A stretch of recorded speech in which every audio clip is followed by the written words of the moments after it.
Baza Congolais, il dépêche vivre. Viva! Ma malade wana, et ça punition zamba tindeli ba chinois na ba midele. Il dépêche vivre. Viva! Il dépêche vivre. Viva!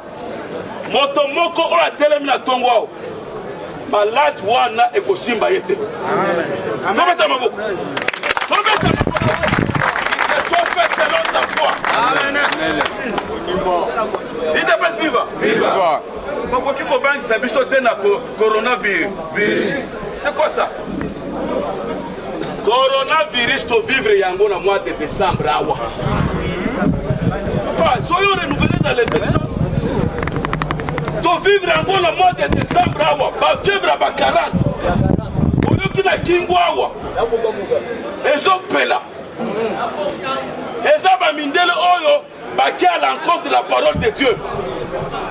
La Chine wana baboy parole à Zambé écoute balingi jésuité na Europe mibal baso balade.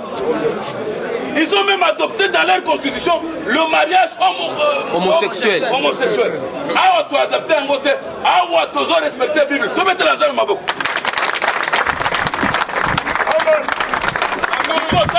La biso kobanda kobanda kokoti sa biso panique ya nini biso tokotali so baparlement debute tozondima bamesure ya président de la république oyo alobi tokokende à l'encontre ya ye te parce que aza champion na biso aza président na biso faci mais biso baparlementaire debute toza na ensemble nous allons nous réunir et nous allons parler de la politique. Amen. Ce que tu crains, c'est ce qui t'arrive. Oh, Zobanga, il dépêche vivre. Il dépêche vivre. Mon côté, à Kokufa, na parlement debout, na coronavirus, à Kokufa, il dépêche vivre. Qu'il te soit fait selon ta foi. Amen. Là, na Kokufa, na ngote, ni moi, si na ni na bananga. Même président Gilles a Kokufa. Il peut Kokufa. Au nom de Jésus. Toqué à l'encontre de la décision président de la République. Mais le Parlement debout et Kokufa. Le fait que le président de la République, la côte ce qu'on a matière, le 23 juin 2016, à Joaquim Bokaya Congo, a consacré à mon Maboko ensemble coronavirus. Waya. D'ailleurs, Bakaya coronavirus au Basolo. Et bien là, au Taliban, Liban, c'est-à-dire on a 4 ans Amen. Il ne faudrait pas tout quand on a panique, nous avons un Dieu. Il doit vivre. Tango Kabila nous avons un Dieu. Abdel Aye Awa Kotiao. Panique et Koti et la Mobutouan. Bitume Salamakiawa. Au nom de Jésus, tu bénis le corona. Donc, on discours politique. Donc, on discours en matière, il y a un moment du moment. Il dépêche vivre. Il dépêche vivre. Bambo Soussou Balobi, il dépêche crise et Zali. Il dépêche vivre. Il dépêche vivre. Bande Bonangai. Bisogno sottotoba politique. Comment se fait-il que Nata Oy, au lieu que bande qu'on a biso Moussous, balobela makambo ya baso un chef de l'État? Comment tout le monde pour créer soi-disant crise moko? Tango kaka ezaba nomination ezaba PNP. Il dépêche vivre. Il dépêche vivre. Pourquoi tant non seul avant balobela nomination ba mandataire? Crise n'a eu de ses il dépêche vivre. Il dépêche vivre. Nous les parlementaires debout, devons soutenir à 100% Fachi notre champion. Il n'y a pas une structure dans l'UDPS. Oh, les alliés qui la promotion et l'action et chef de l'État comme phénomène parlementaire debout. Il dépêche vivre. Chaque jour, Bafuta Kabisote. Tant bien même que bah personne qui sont ministère T. Il ne peut pas suivre. Est-ce que tu sais qui désordre? Tu sais qui désordre? Tolobi boye. Denga totelemi awa na parlement debout awa. 11 ambassades décidées pour nous depuis l'éternité de Kokombela. Il ne peut pas suivre. Il ne peut pas suivre. Dans l'année 2011, notre mentor était Tshisekedi wa Mulumba. B52, Mukongwa Njoko. Mukishi. Mukishi. Asali tourné dans la campagne. La zone de Koyo, parce que dans le lobby boy, politique, ils ont jeu de dames. Politique, ils ont jeu d'échecs. Politique, c'est pour le grand esprit. Ceux qui ont un grand esprit, l'ongwa, solo la thème à Gambanini, il y a politique. On va ABC. Il n'est pas suivant. Dans le président élu de 2011, était Tshisekedi wa Mulumba. Azo sala tourner na ye. A komi na kamina akutani na mwana muke à l'époque comme on a Jean-Marc Kabunda. Kabunda 520 giga. Alabi boye. Kabunda. Tu es un héros. Héros vivant. Le président Tshisekedi, c'était un grand esprit. Comment se fait-il, Motoné Tshisekedi wa Mulumba, allo ba mwana muke à 29 ans, tu es un héros vivant. De la même façon, la Bible, Tango Esaïe, le prophète Esaïe. Tango Akena famille à Banani à Ba. Prophète Élisée. Prophète Élisée. Prophète Samuel. Akutaki Babilombe. Bambinga wana Bajeya. C'est-à-dire ba professeur d'université, oh Batanga epelé, oh Bonabo. Il n'a pas suivi. Mais à l'obi, Zamba Tindinga, mais parmi Bilonyoso, on a Zoluka, Azate. Il n'a pas suivi. Ouais, Denga, il n'a pas suivi. Viva! Alobi, on a Zoluka Zana Zamba. Motoana comme on a dit, David. Donc, Anisaka Teke, il dépasse ses accords Kinshasa. Lui dépasse c'est un parti national. Parce que Bakadre Mosusu, Bazok Anisaka Bangonde, il dépasse. Il dépasse ses accords Kinshasa. Il dépasse ceux qui ont la bande. Namboka moi si nanga mama bayangula mwamba okokuta il dépasse vivre. Dans lui dépasse, il n'y avait pas quelqu'un trop spirituel, un grand esprit comme était Tshisekedi. Azui Jean-Marc Kabund alongolien na Kamina. Atie secrétaire général de l'IDPS. Après s'il y a des missions. Première mission, réconciliation. Unification nini ya parti. Deuxième mission, même à partir de nini la pouvoir. Est-ce que Jean-Marc Kabunda même qui parti na pouvoir te? Doit mettre un mabo makasi.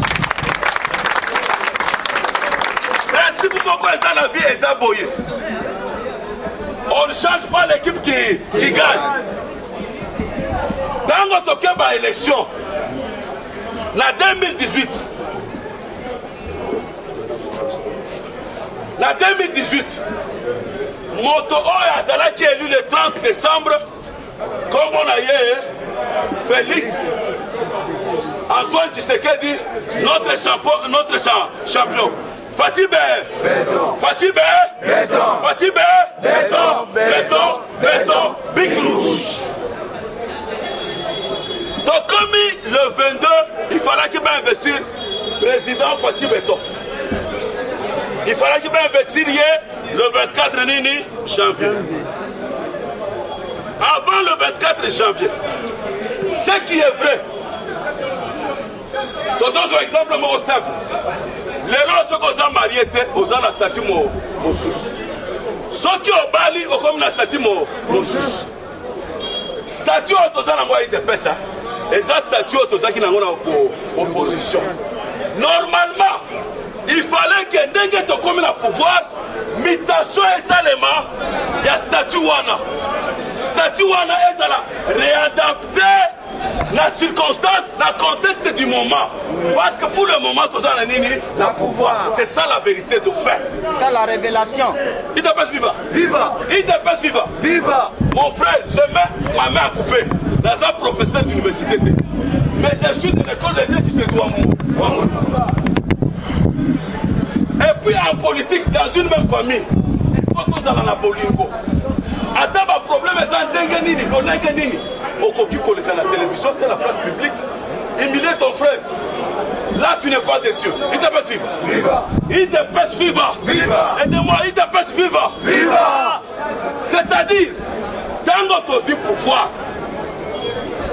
Félix Tshisekedi Tshilombo, Fatih Beton, statut à IDPS, et Koti Koti à la tête, l'Olenge Moko Tozalaki na nini na opposition.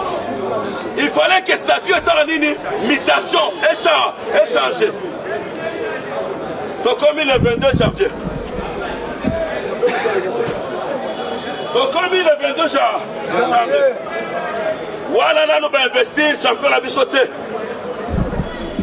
Félix Tshisekedi Tshilombo. Très prudent. Connaissant pas la notion de la famille, il dépasse vivre. Il dépasse vivre. Papa, Batikeli Motoneti, Kabound, Jean-Marc Kabound, parti Mounene Kou. À ça, les réconciliation, unification. Ah, mais bibi soti la nini, na pouvoir. Papa, tous ça monter ma paix. Il dépasse vivre.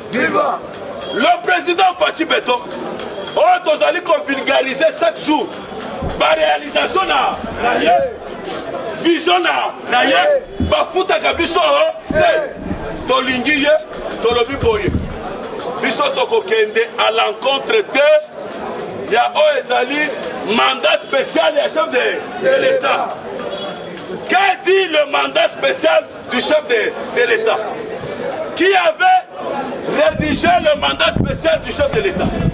C'est lui qui avait rédigé le mandat spécial du chef de l'État. C'est M. Peter Kazadi. Aujourd'hui, honorable. Il dépasse vivre. Il dépasse vivre. Quel est le contenu du mandat spécial? La zone la bino na tongo lelo pour la biso nyonso to comprendre.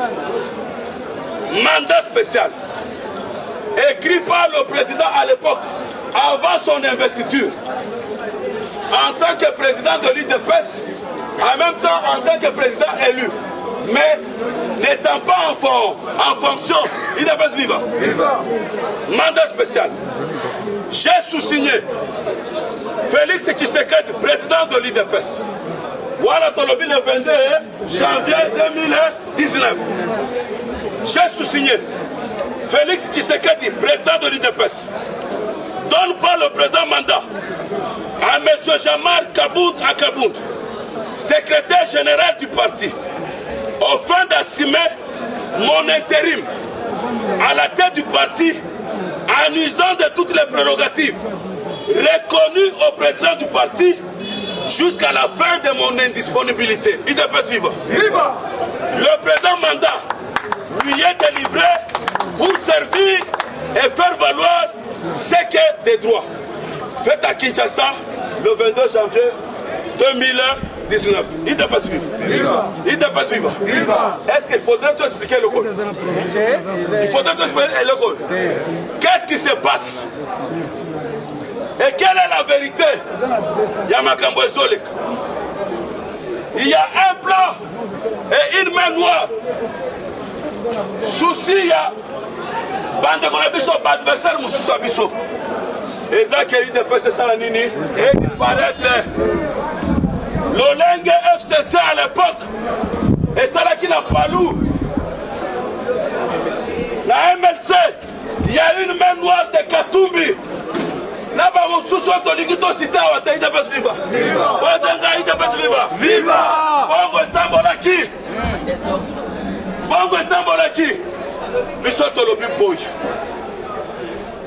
bato nyonso bazosala déclaration. Chaque parti doit jouer sa partition. Parti nyonso esala musala na yango. Biso ba parlementaire de buto sala musala na biso. Mais tolobi boye. Nous soutenons le mandat spécial. Celui qui va à l'encontre du mandat spécial va en contradiction avec Fatih Berton. Parce que mon tour a Komaki, Oya Salaki, mandat spécial, a signé Yango, banotarié Yango. Basalini, banotarié Yango, sur le plan des droits. Basalini, banotarié Yango. En quelque sorte, l'Olenge na uta koloba aou. Ceux qui ont célibataire, ils ont la statue Moussous. Ceux qui ont parlé au commun la statue Moussous. Ce qui est vrai, il a fallu que tous à la prudence, à un moment donné, que le statut en est modifié.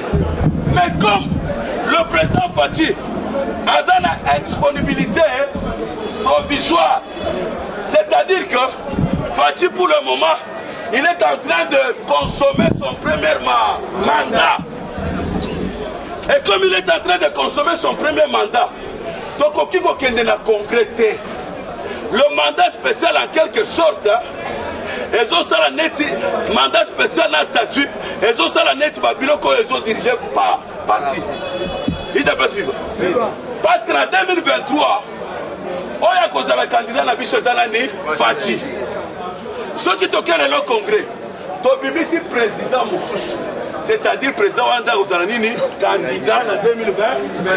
Il doit pas suivre. Il doit pas suivre. Tolabi boye. Tosengi bato nyonso bazonga au bon sens. Toboyi bato nyonso bazolinga ko humilier président la biso Fatih. Il doit pas suivre. Il doit pas suivre. Mandat oyo balobi Fatih lobi nazo pesa ba prérogative et pas un secrétaire général Jean-Marc Kaboum jusqu'à la fin de mon indisponibilité. Est-ce que le oyo président Fatih Azab indisponibilité na esili? Esili? Esili? Totika ba désordre na parti. To simba Fatih, to vulgariser ba action na vision chef de l'État. Il doit pas suivre. Il doit pas suivre. Les lois, ceux qui ont porte-parole à parti, yo kende Sala qui porte-parole à Nini, il y a parti.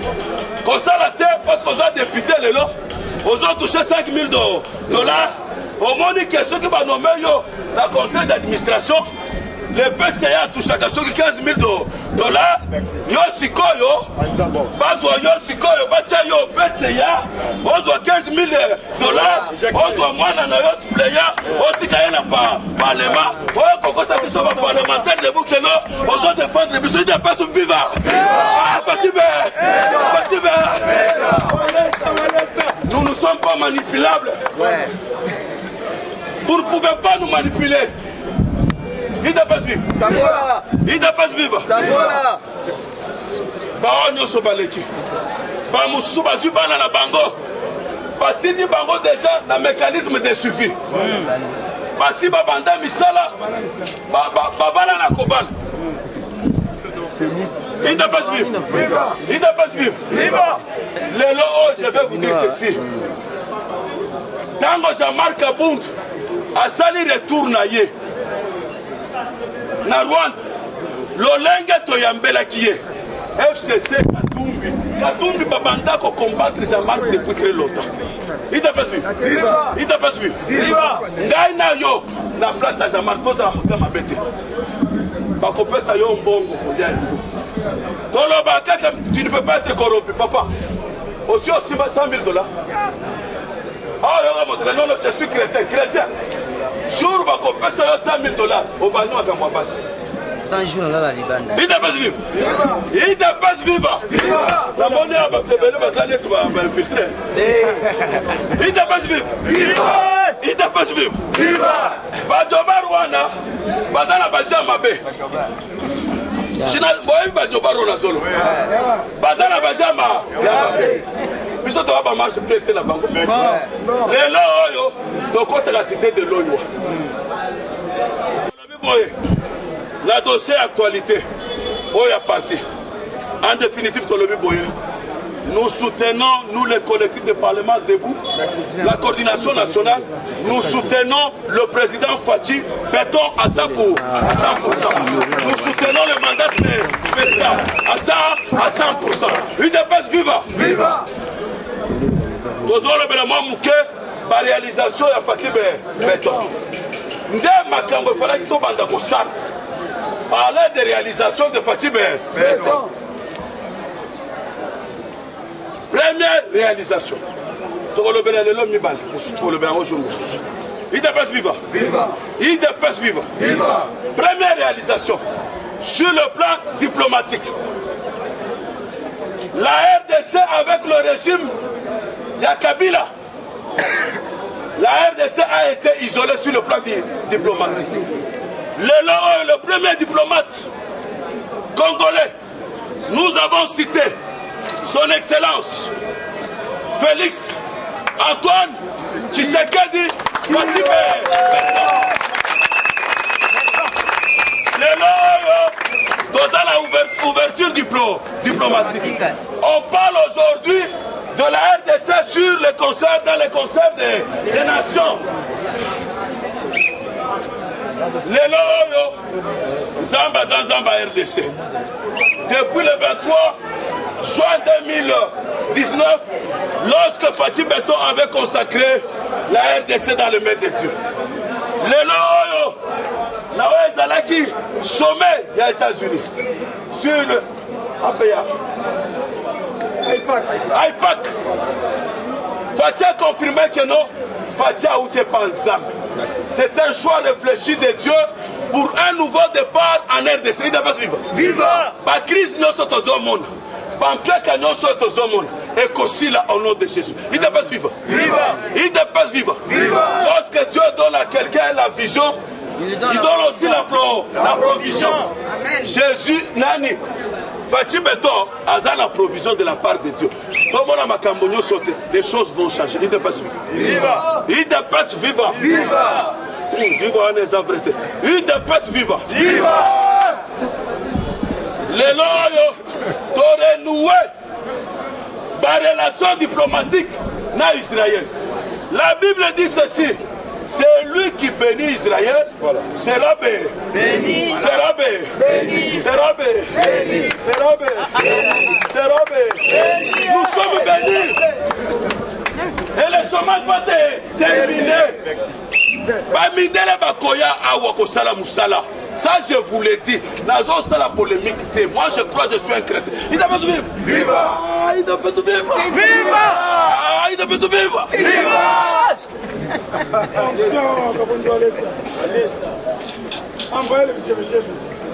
Pas distraire le bissoté. Je vais vous révéler.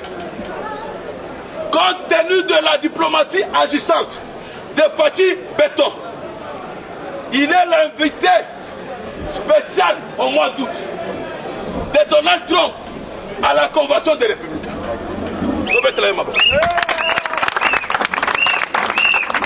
vous révéler ceci. Donald Trump, malgré Balingi était la monde mobile, il sera réélu président des États-Unis. Et par ricochet, en 2023 ou 2025, Fachi sera aussi réélu président pour un deuxième mandat. Oh, il y a la matoi, il va comprendre l'ango. Dans le en 2025. 2000 combien? 25. 2025. Ouais, on a deux lobbies qui te sont faits selon ta. C'est longtemps. C'est longtemps. Viva! En deuxième lieu, grande réalisation à Fachi Béton. Après 14 mois d'exercice du pouvoir, le père de la gratuité de l'enseignement primaire était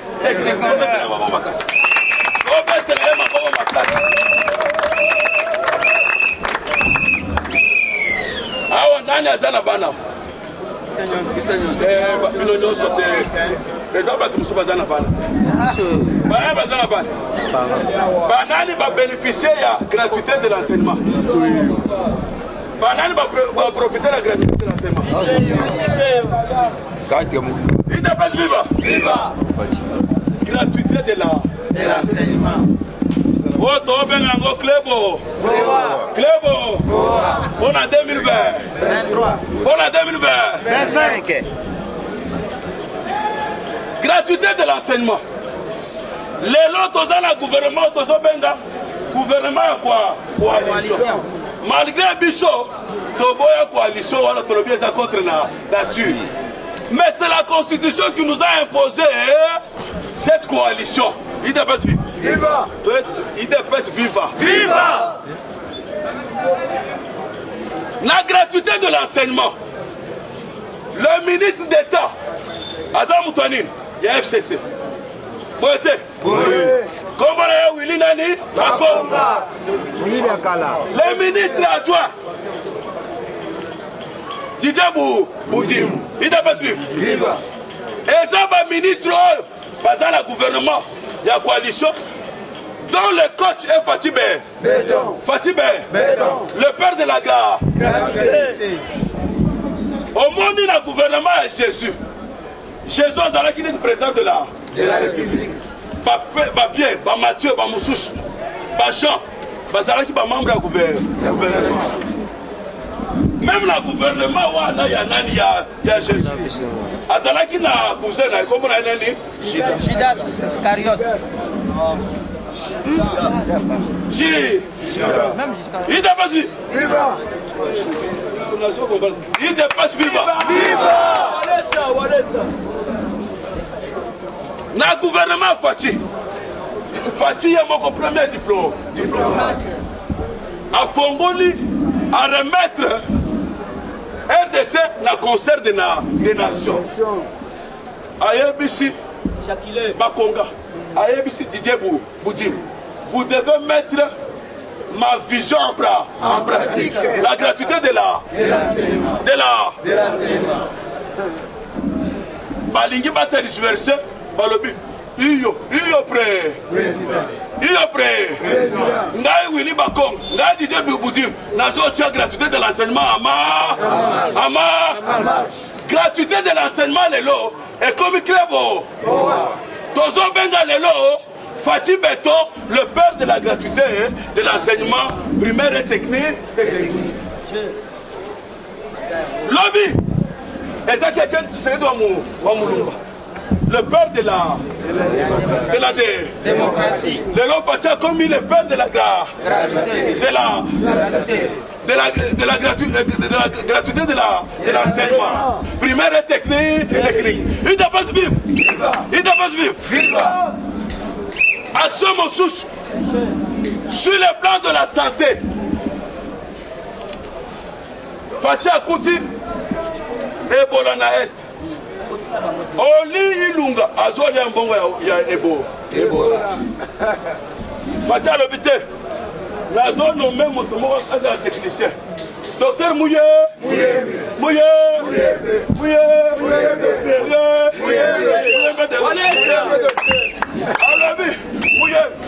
Kende na est, si c'est là Ebola, si la testa nini?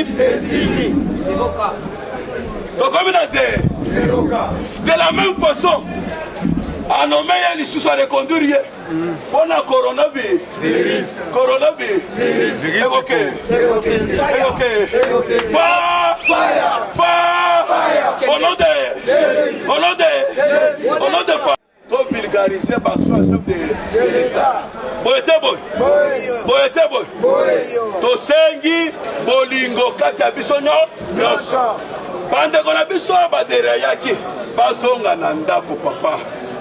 Okoki ko changer destin ya mutu te. Il dépasse vivre. Ya yo moto musu akobotola yo te. C'est que Dieu a déjà prédestiné pour toi depuis l'éternité. Moto akobotola yango asati. Il dépasse vivre. Tout le monde a dit quelque temps sur le plan économique.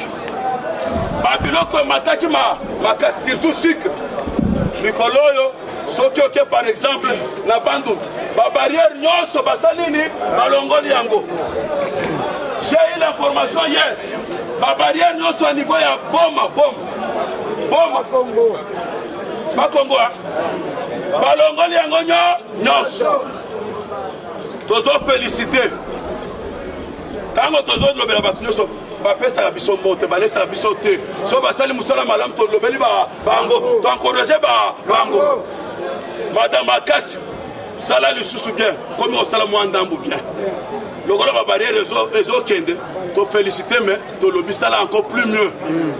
Madame Tadjer sala lisusu plus mieux biso tolingi kaka kokondane te tolingi koencourage bato oyo bazosala mosala malamu. IDPS viva lelo tolobeli d'abord baréalisation wana tobandaki na diplomatie avec Fachi tolobeli gratuité de l'enseignement avec Willy Bakonga et Didier Boudimbu tolobeli économie na madame Akasia. IDPS viva